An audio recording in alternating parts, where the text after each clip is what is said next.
말씀입니다. 사도행전 26장 1절에서 18절까지 말씀을 한 절씩 교독하시겠습니다.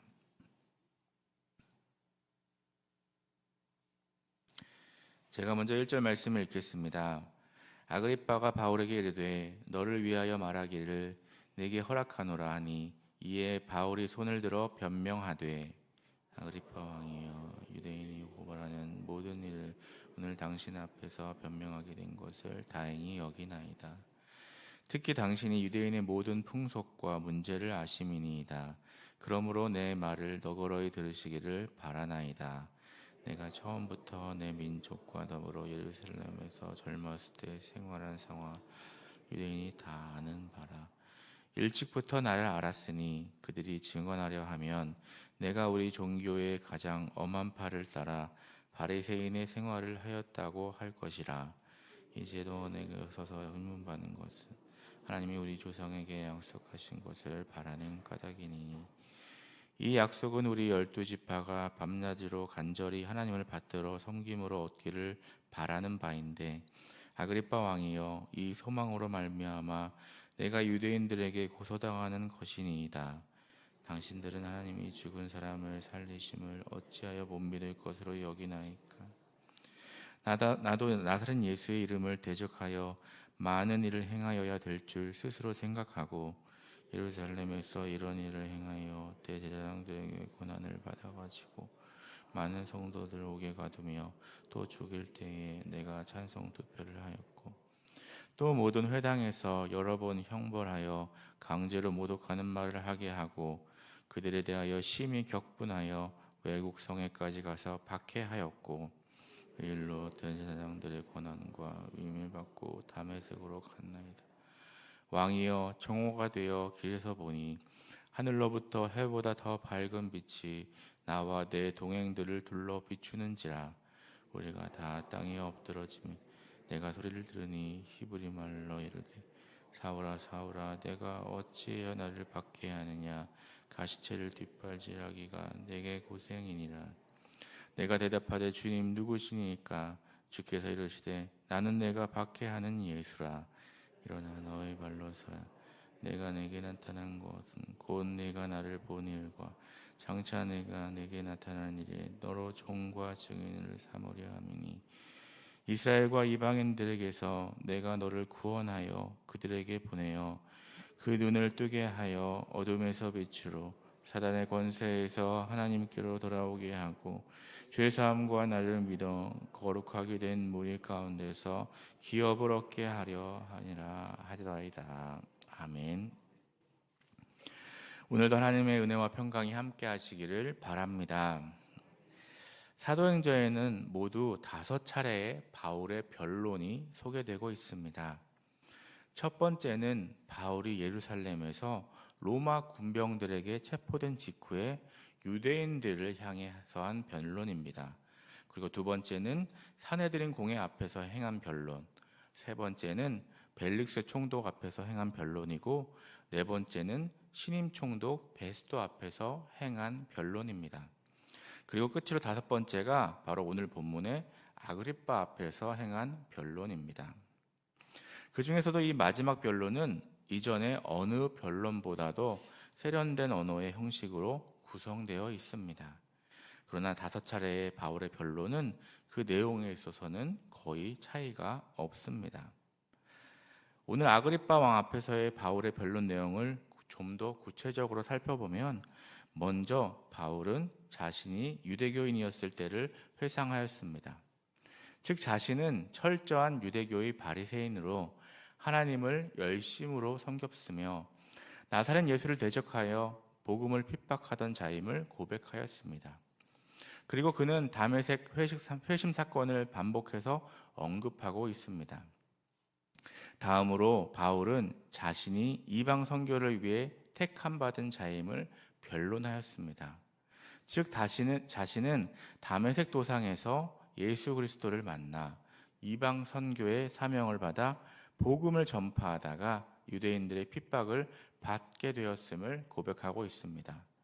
이 변론에서 바울은 유달리 이스라엘의 조상들과 선지자, 그리고 메시아에 대한 언급을 많이 하였는데, 이는 아마도 유대인의 풍습과 역사를 잘 알고 있는 아그리파 왕을 의식한 의도적인 것으로 보입니다.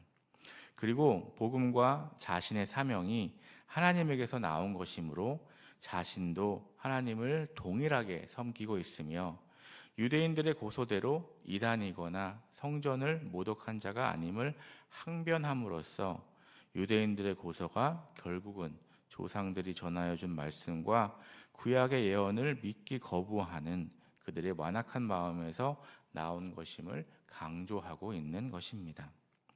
즉 바울은 자신의 복음이 전혀 새로운 것이 아니며 이미 모세 이전부터 약속되었던 성취된 언약의 복음임을 변론하여 자신의 유대교적 전통과 배치되지 않고 있음을 보여주려고 노력하였던 것입니다.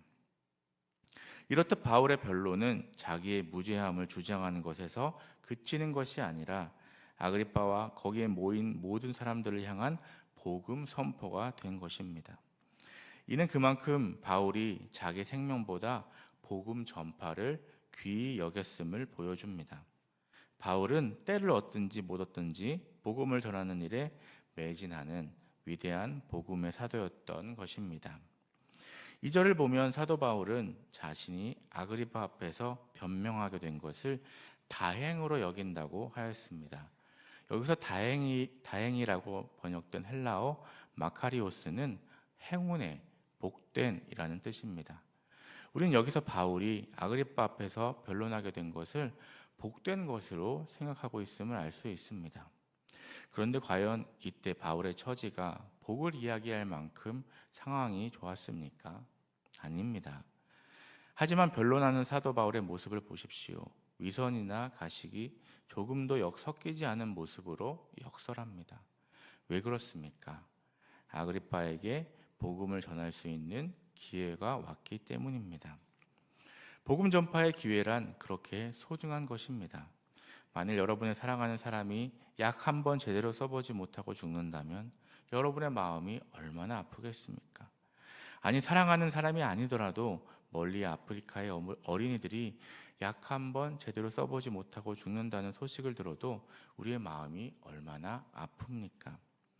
마찬가지입니다. 만일 복음의 기쁜 소식을 한 번도 듣지 못한 채 영원히 죽어가는 사람이 있다고 생각하면 정말로 마음 아픈 일이 아닙니까?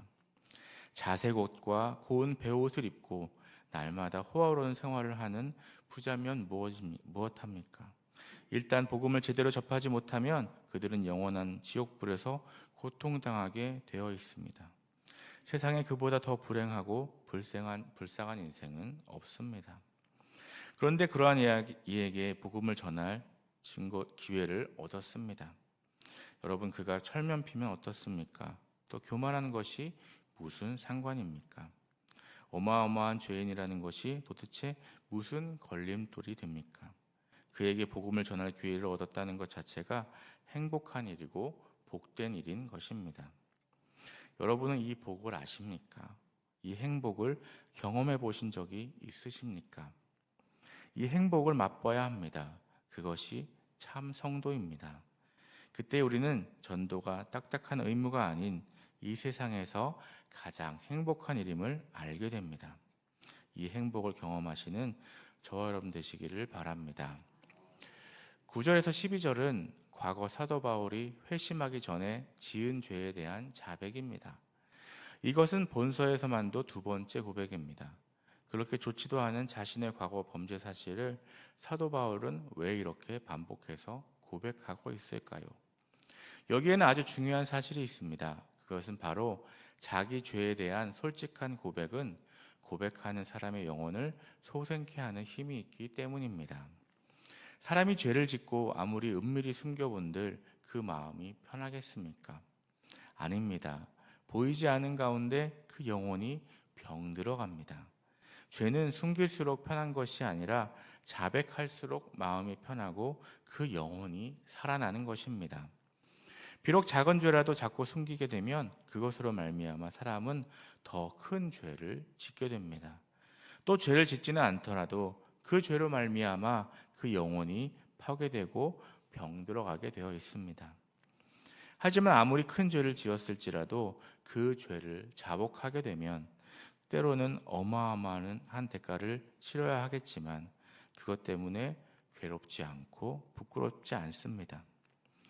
다윗도 이 괴로움과 고통을 맛본 후에 무엇을 말했습니까?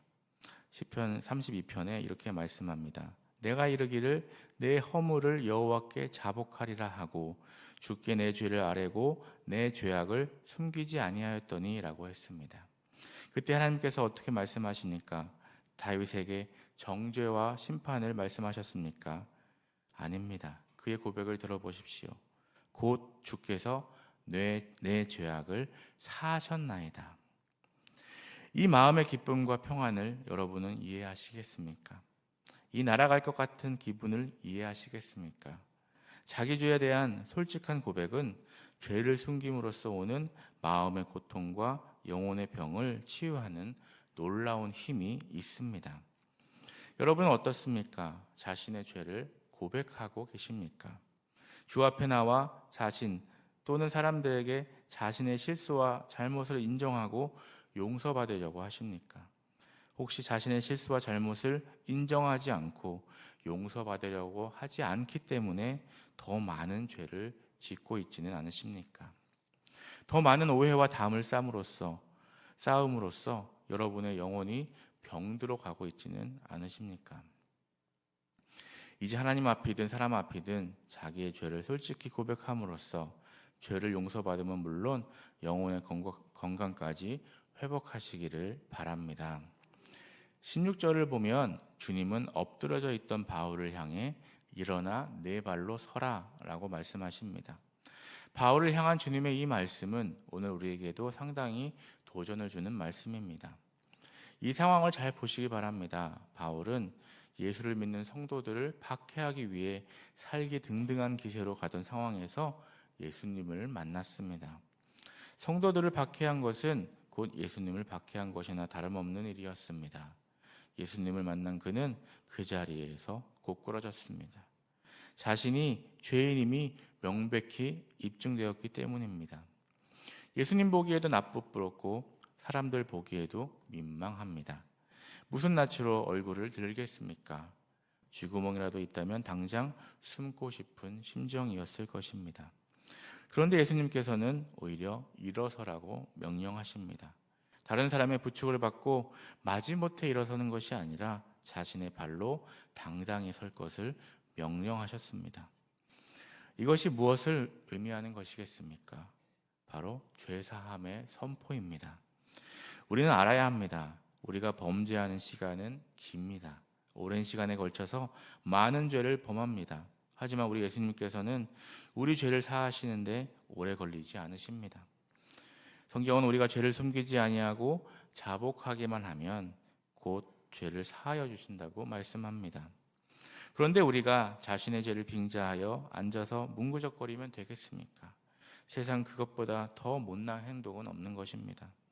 그러므로 진심으로 자신의 죄악을 인정하고 회개하였다면 재빨리 죄의 자리를 털고 일어서야 합니다.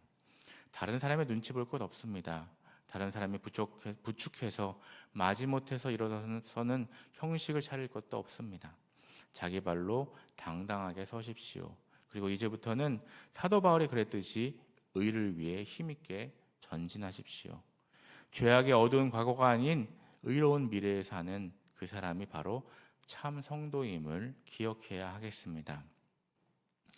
17절은 예수님께서 사도 바울에게 성도의 삶이 무엇인지를 보여주는 말씀입니다.